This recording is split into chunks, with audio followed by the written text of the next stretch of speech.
As I write this, it's last Sunday, August 23rd, and I've just finished watching our Zoom service. I loved Kevin's call to worship. I loved how he spoke of his little boy's wonder and delight, and also how he spoke of his own and our own preoccupation with the what ifs and the realistic, cynical side of things. And I was thinking, yeah, well, I don't have any deep thoughts about this or anything compelling to say because I'm empty. I got nothing. I've been a worship associate for 2 years, and for the first time ever, I've been at a complete loss for words about what to say and write for today's call to worship. The theme for the month is wonder, and I say, bah humbug. I have nothing to say on the subject. I'm empty.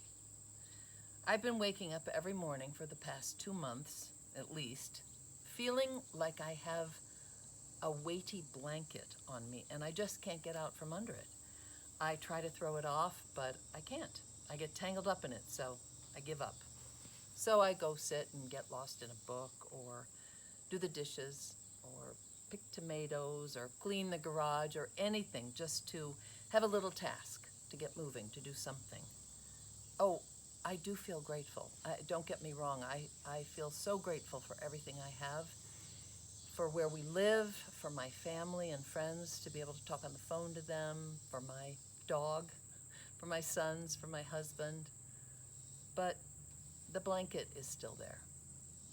I'm pretty sure it's mild depression.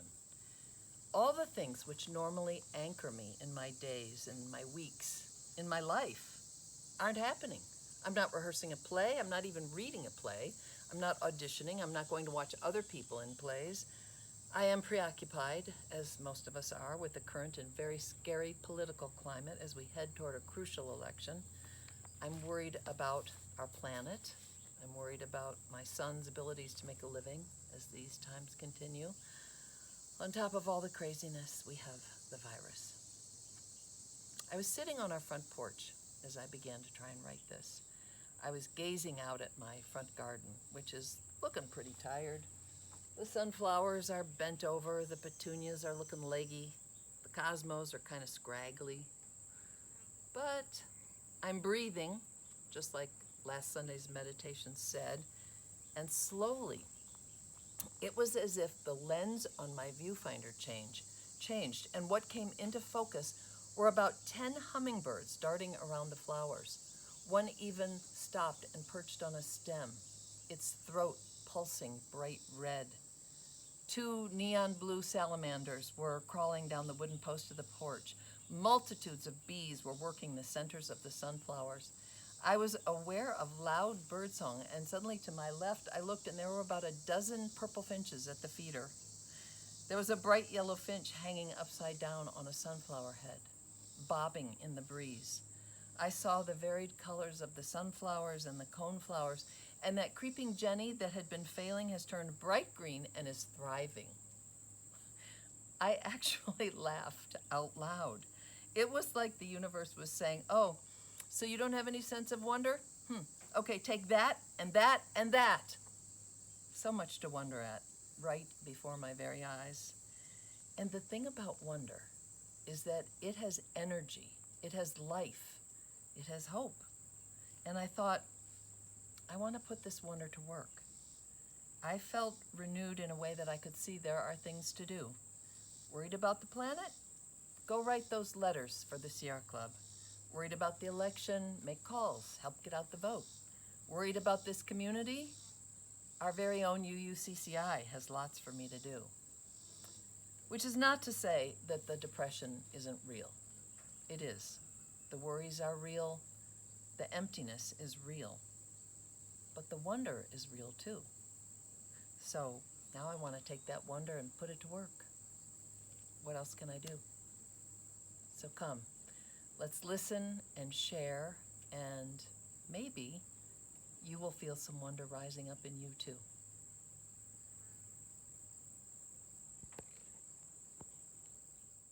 Early in the interview, Adrienne Marie Brown was asked about the titular concept behind her book, Emergent Strategy, and this was her response about its meaning. Quote, Emergent strategy is how we can intentionally get into the right relationship with the planet and with each other. Emergent strategy is focused toward people who have a desire to change the world. They see that something is wrong. They see that there's injustice, imbalance, and that deep transformation is needed. The question is, how does one transform oneself in order to bring about that transformation? It's also about creating the right relationship to change. So much of emergent strategy is inspired by Octavia Butler and the idea that all that you touch, you change, and all that you change changes you. For most of us who strive to create change, we love the first part. All that you touch, you change. Yes. But the idea that we're also being changed is much harder for us to contend with. For this reason, the book provides strategies for how to adapt with intention. How can we understand that change is not linear, for example? How can we understand that change happens through relationships? End quote. Later in the interview, Adrienne Maree Brown was asked to describe the concept of imagination collaboration. And this is her response. Quote, imagination collaboration is inviting someone to be part of an idea or to create an idea with you. I did this recently. There's a woman who I adore, and I wanted her to be a part of my work. I said to her, I really want you to be a part of the work that I'm doing. I'm not going to move too far forward with imagining what that looks like because I want us to co-imagine it. Part of why I want to work with her is because her imagination is very different from mine. She's a builder. I'm more of a dreamer. I'll imagine a house floating in the sky with waterfalls pouring off the edges. I could think that up and she'd be like, yeah, right. So we need hoverboards to lift it up and we need light, aerodynamic structure that could actually move. And then we need some way to catch and recycle the water. She's that next level. Her imagination is systemic and structural. You have to cultivate relationships with people who can see more than you and who can see differently than you, so that together your co-imagination becomes something that actually works for everyone. See a blossom in your mind's eye.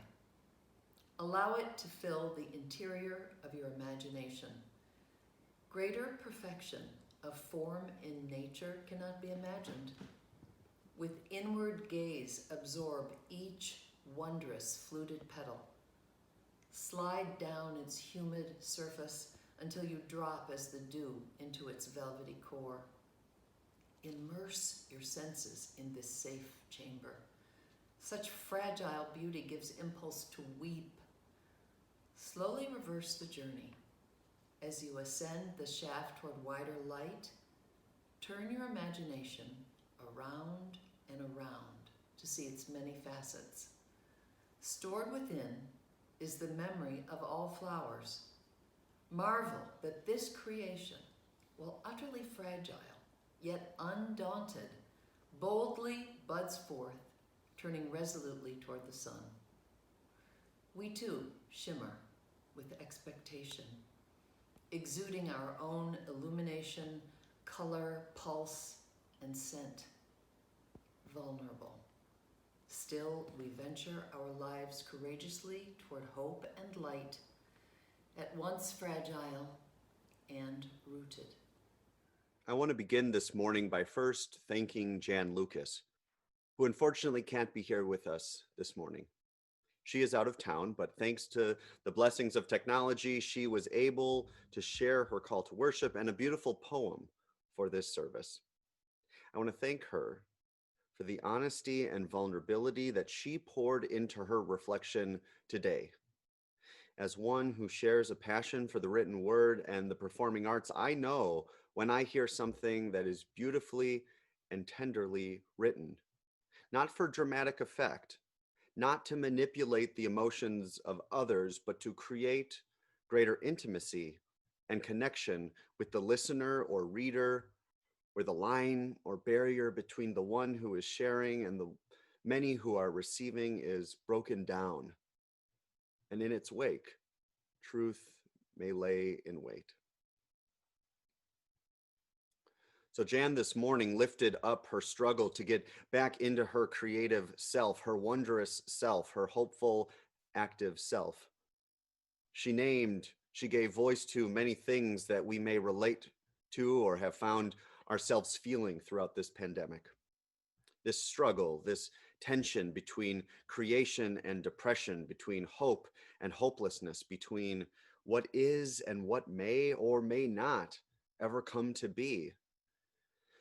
This is the fragile truth I held from Jan as I wrote this sermon this week. August is about wonder. Wonder has been our theme this month, and we have been building upon this theme week after week, wondering together what will come in these months ahead.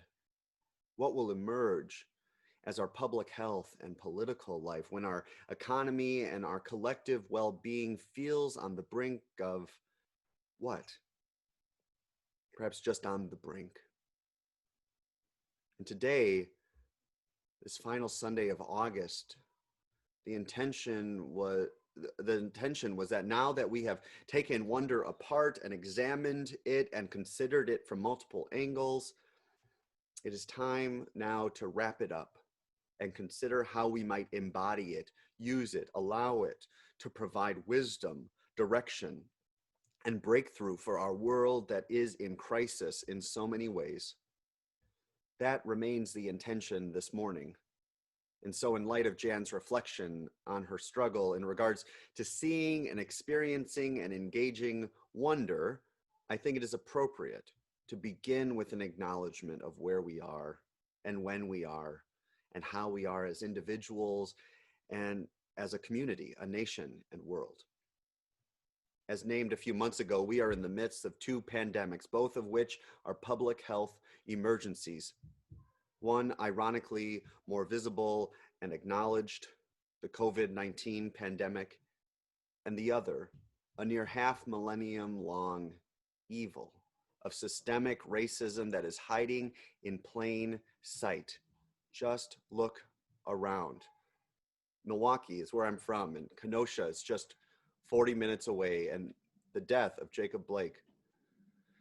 All of the things going on right now are shaking this nation to its core. We are reckoning with something that is far overdue: how we will respond to systemic white supremacy. And here we are looking to shape wonder. We're looking to shape our wonder to be a people of wonder as we face these two pandemics, all the while recognizing we are living in a politically fractured and sometimes paralyzed nation. This is the where and the when of our lives. And the how are we or you or me or the people in Kenosha or Texas or Louisiana? We are not all right. The kids are not all right and the parents are not all right. There are many reasons to feel the mild or full-blown, for that matter, depression that Jan spoke of this morning. This is the context of our lives today, recognizing, of course, that these factors are affecting all of us in society in different ways, depending on our levels of privilege and our social identity. Nevertheless, I believe we will persist with all that is stacked against marginalized communities and families and folks who are struggling today. Nevertheless, we will persist together. And that is in part because of my deeply held belief that the moral arc of the universe is long, but it bends towards justice. And this morning, we are going to look more deeply at the bending of that arc and how it works and how you and I, how we are a part of its bending toward justice, that we will not take that for granted. I titled this sermon Shaping Wonder as a nod to one of my favorite authors, Adrienne Maree Brown, who in turn was influenced by the late Black sci-fi author Octavia Butler. The full title of Adrienne Maree Brown's book, Emergent Strategy, is Emergent Strategy, Shaping Change, Changing Worlds. Octavia Butler's original concept of this idea of change, which she writes in her wonderful novel, I encourage it, The Parable of the Sower, is a theory about both change and God. The full quote from her book in one of the opening pages is, "Everything you touch, you change. Everything you change changes you. The only lasting truth is change. God is change. Shape God." Shape God, shape change, shape wonder. If you are looking for the pattern here, the link between the three, it is the idea of shape and shaping as a means of transformation.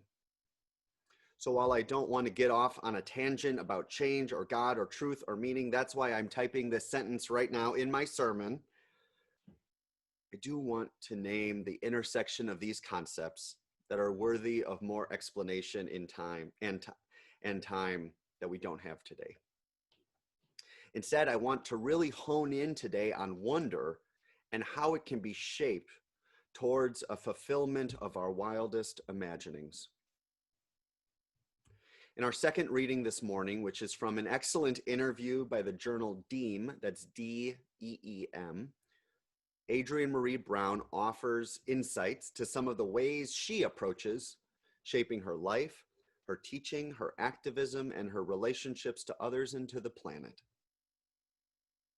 The two sections I quoted are just the tip of the iceberg, and so I really hope you can search for this article and read it in its entirety. Today, I want to break down these two excerpts I shared and attempt to draw wisdom and insight regarding our hope as individuals and as a community to shape wonder wherever we go in life.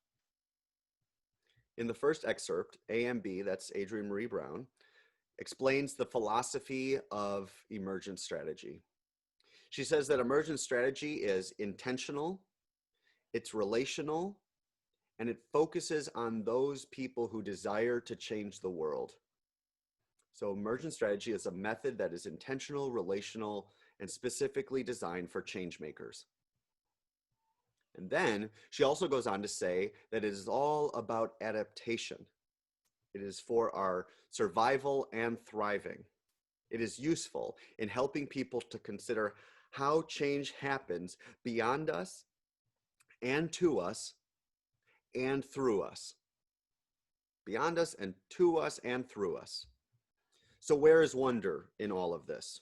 Well, not only is wonder essential to those who seek to make change, after all, change makers are moved by a sense that something else is possible, something better, more just, compassionate, more liberating, rather than to conserve, to be conservative, or to accept the status quo is not as helpful as leaning toward that edge of love and freedom and equity and progress. So not only is wonder an essential part of being a change maker, someone who seeks to shape change and change worlds, but wonder is also present in emergent strategies' emphasis on relationships and adaptation. And this is reflected in the second excerpt where AMB describes the concept of imagination collaboration. While I promised you a few weeks back that my gladness of having wonder as one of our themes this year was not a ploy to talk about imagination, alas, it seems to have shaken out that way. So when she says imagination, you could just think wonder, although I still contend that they are a bit different. Perhaps for another time we can talk about those differences. Collaboration is about that relational value I mentioned a little while ago. Okay, so this is how AMB describes imagination collaboration. She says that it is about, quote, inviting someone to be a part of an idea or to create an idea with you. How lovely does that sound? Imagination, collaboration, or you could say collaborative imagination or collaborative wonder, is about inviting someone to be part of an idea or to create an idea with you. Collaborative imagination can lead to shaping wonder, to shaping change in this life we have together. And what I love about the example she gave was that she named what I think we all know to be true, which is that every person in this world is a little bit different. That despite our commonalities, there are differences, real differences we have that lead to different strengths or skills that we have cultivated over time. These differences are the beautiful differences we bring into a potential collaborative imagination.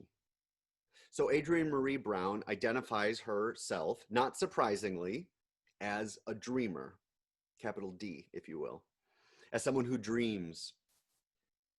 And that is different than the person she wants to collaborate with, because that person is a builder, someone who builds things. So in this example, we have the beautiful difference, the dissonance, the complement that is possible when a dreamer and a builder come together to co-imagine something into existence.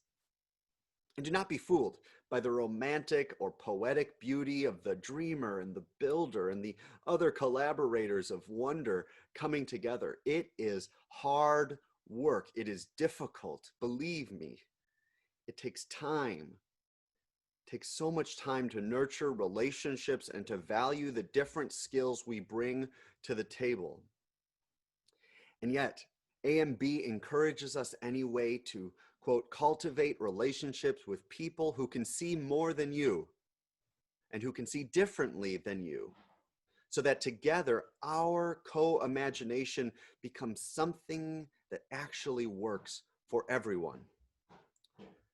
I think about our congregation sometimes when pondering collaborative imagination because it reminds me of another term that we talk about at UUCCI, shared ministry. Have you heard that? At UUCCI, we value our shared ministry, our collaborative ministry, our creativity, our various programs and ministries that seek to humbly move us toward our ends as a congregation. We do shared ministry here. And likewise, we practice collaborative imagination. And in so doing, I believe we shape wonder toward our deepest longings for our lives and for the world. So that's one part of the equation of shaping wonder. It's about being intentional, relational, and collaborative in our attempts to affect change. The other emphasis, the other part I want to reflect on this morning relates to our first reading that Jan shared this morning. This reading was written by UU minister, the Reverend Carolyn Owen Toll, titled Fragile and Rooted. This fragility is the vulnerability and heaviness, that weighty blanket that Jan's opening reflection spoke to. Our wonder, our imagination, our lives, life itself, fragile and rooted. When we approach wonder and change making, it is necessary to be mindful of these qualities. Let's start with the first. Wonder is fragile. Change is delicate. Our lives, some more than others, are vulnerable to experience pain, violence, and injustice. And because of these things, how we relate to wonder matters. I think about it this way. If I hold something in my hand, something wonderful, I will hold it gently, wondering how to preserve it and share it with others. This line from Owen Toll's poem really hit it for me in the heart. She writes, "Such fragile beauty gives impulse to weep. Such fragile beauty gives impulse to weep." Life is wonderful, fragile, worthy of weeping, worthy of fighting for. That fragile beauty resting in my hand and perhaps your hand is worthy of our tender care. and we shape it towards love through remembering the roots of it. We shape wonder not by being paralyzed by our fragility or the preciousness and vulnerability of our lives. She calls us to, quote, marvel that this creation, while utterly fragile, yet undaunted, boldly buds forth, turning resolutely toward the sun. We too shimmer with expectation, exuding our own illumination, color, pulse, and sense. Vulnerable, still, we venture our lives courageously toward hope and light, at once fragile and rooted. We shape wonder, shape change, and change worlds by being intentional and relational in our actions, and remembering we are fragile and rooted in this life. And perhaps those two pairs of prerequisites need to be switched. We need to remember our fragile rootedness in order to be intentional about our relationships. And I suppose nurturing intentional relationships, such as the ones in this community. By doing that, we become ever more aware of our fragile rootedness.